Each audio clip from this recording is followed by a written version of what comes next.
I got the recordings updated last night through whatever you had updated. Okay, great.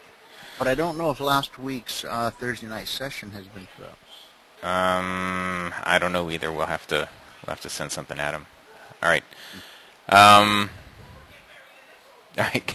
Good afternoon, everyone. Today is Wednesday, the 18th of July. Sorry, today's Wednesday, the 18th of July, 2012. I'm going to go over the results from the live trading room this morning, the trades that we took, and all that stuff. We just got out of an ES trade. We took 8 ticks on that. So we got 2 points profit on this ES trade right here. Now you can see when let me just give you all the results. 8 ticks profit on ES, 6 ticks profit on the crude, minus 8 ticks on the NQ, and plus 1 tick on YM. That's the results from the morning session. Okay. Now, let me start off right here with the ES. Okay. Today the Bernanke was testifying again today, so I was pretty cautious about the trades that I took. There was one trade right in here shortly after he started testifying. I didn't take the trade because I was just going to wait on it and see what direction the market took based on the things that he said.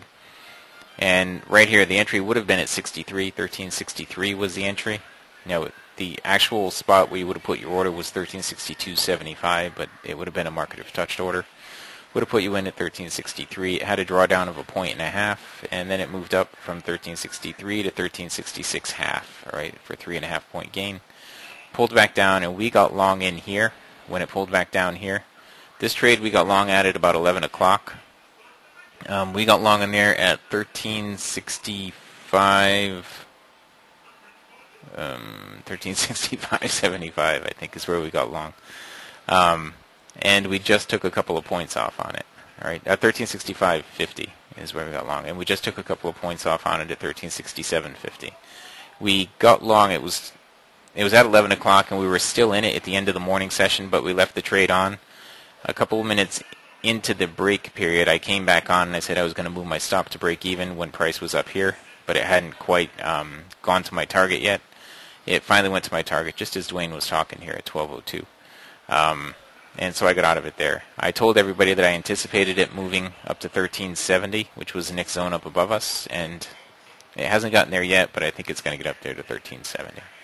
So far this morning on the ES, there were 2 possible trades. I took one of them and made 2 points on it. All right. Now let's jump over here to the NQ. I took just 1 trade on the NQ, I think. Nope, sorry, I took 2 trades, 3 trades, 4 trades, 3 trades. No, 3 trades on the NQ. I took this first one right here. Now, this is going to be the same across all these 4-tick range charts, guys. This is the NQ, the NASDAQ. What we look for is the MA1, which is this red and blue line right here, to cross down below the BBC, which is the green line. It crossed down below that, hit the BBC, then gave a down close. Now, when it gave the down close, you look down here. When it's pulling back up, you look down here and check to see if there's divergence between the green portion of the slingshot and the red and blue portion, which is the cycle of the slingshot, okay? If there is that kind of divergence in there, then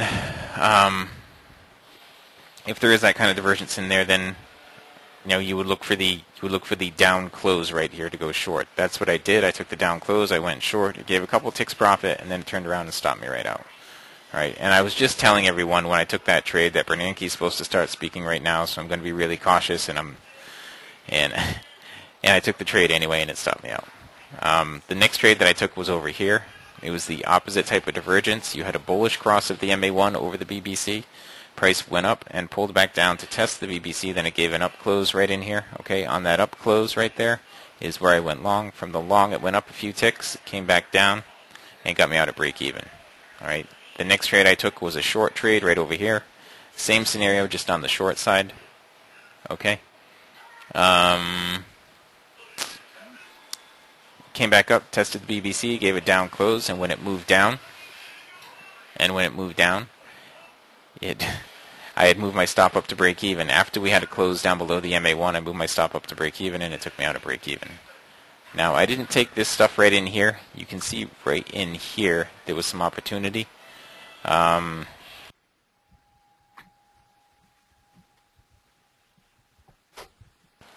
Right in here, there was some opportunity right in here. You had the bullish cross, it pulled back down here, tested the BBC, and then gave an up close.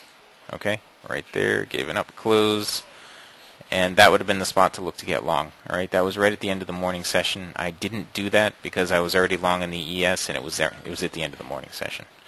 There were a couple more opportunities in there where you could have tried to get long, right in there. And that's pretty much it. And that was it on the NQ. All right, I had 2 break-even trades and 1 loss on the NQ. There was another opportunity right here to get some of it back, or to get all of it back and then some. But that was it. The NQ's been pretty slow trading this morning. Let's see. If I look over here at the YM, I only took 1 trade on the YM as well, I believe. Yeah, the 1 trade I took was right here. Now we're looking at the same type of thing, as I said. Same set of indicators. We had a bearish cross right here, pull back up, tested the BBC with a down close. Right there with the down close, we were looking for the price to keep moving down.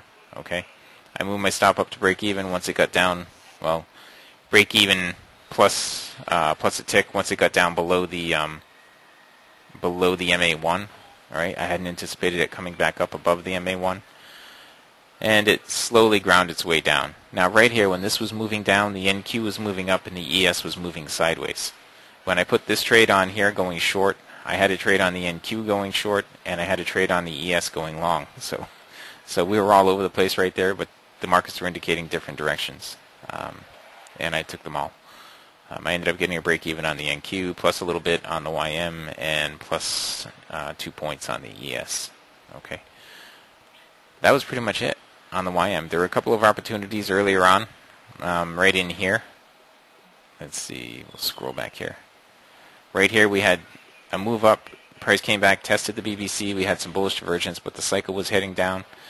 Tested the BBC and gave an up close, and it moved up from there. In the opposite direction right over here, we had a bearish cross, a test of the BBC with a down close, and it moved down. And again, the same thing here, but it didn't really move down over here on the second one. Because the cycle, you see the cycle is starting to move up. That suggests that the MA1 is going to hold. Okay? Let's see. That was it on the YM. So now I've done the NQ, the ES, the YM. Let me just show you the crude this morning. Okay? We took a couple of trades on the crude. I only have one of them marked, I think, though. Oh, there they are. 2 of them marked. All right, right here at the open, we went long on the crude. You see the same thing. It's a 4-tick range chart. We had the bullish cross, pullback, tested the BBC with an up close, and we had the bullish divergence down here. All right, after the bullish divergence, price moved up. Again, right here, same thing. Price moved up, and price moved up.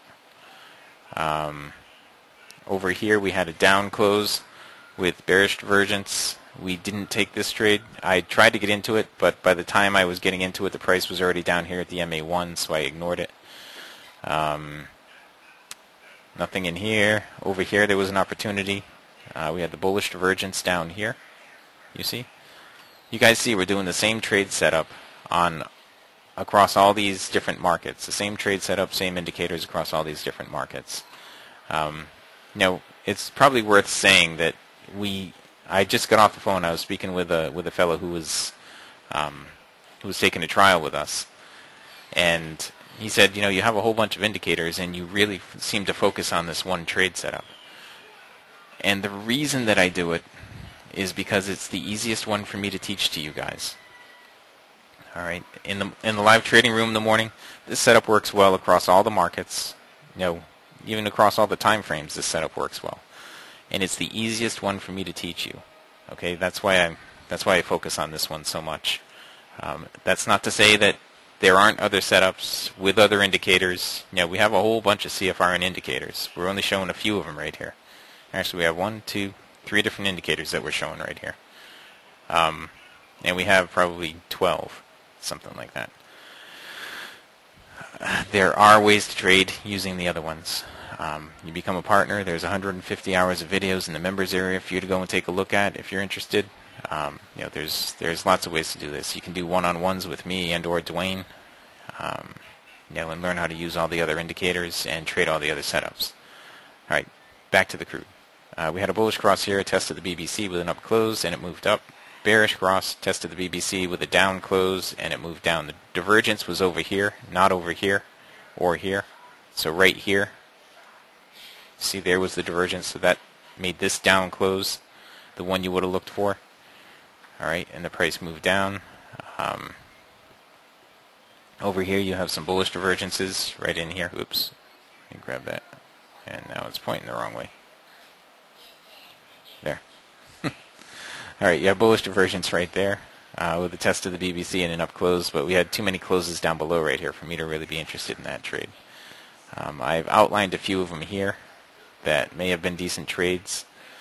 This one right here, for those of you guys who were partners, if you were in the partners meeting, last week or the week before, this was one of those ones that I showed last week in the partners meeting where the green line is turning down into the brown line.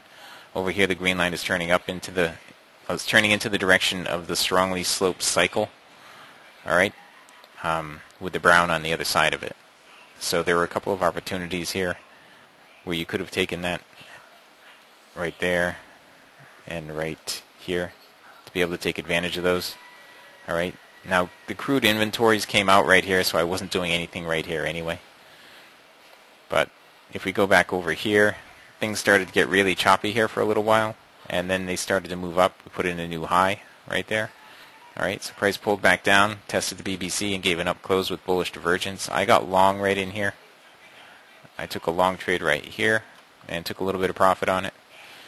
All right, and then things turned around. Now right here, we didn't have a short trade right here, but there was an opportunity. Well, there was a lot of divergences down here, and there wasn't really any opportunity in there. All right, I just figured there must have been an opportunity, but there wasn't.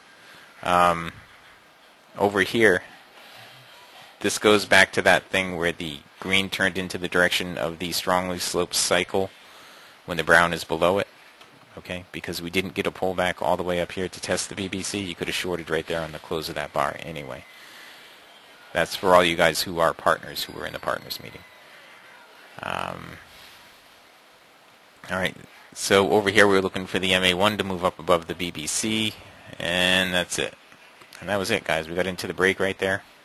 That was it. That was it on the crude, and that is it on the morning. All right. All right. If anybody has any questions, you can email me at support@cfrn.net. If you're in here and you have not taken the free trial, you can go to www.cfrn.net/apply and take the free trial. If you are a partner, there's a partners meeting tomorrow night, 9 p.m. Eastern Time, as we have one every Thursday night, 9 p.m. Eastern Time. If you are on the free trial and you are interested in becoming a partner, then you need to become a partner to get into the meeting tomorrow night. Okay, and that's the only way you can get into that meeting is to become a partner. If you don't know how to become a partner and you want to become a partner, then send an email to support@cfrn.net and just in the subject say, I want partner info. Okay, and I'll get that stuff out to you. All right, if you've taken the trial in the past and you're interested in becoming a partner, then you can still send me the email that said partner info, and I'll send you whatever the current deal is that we have going on right now. Okay?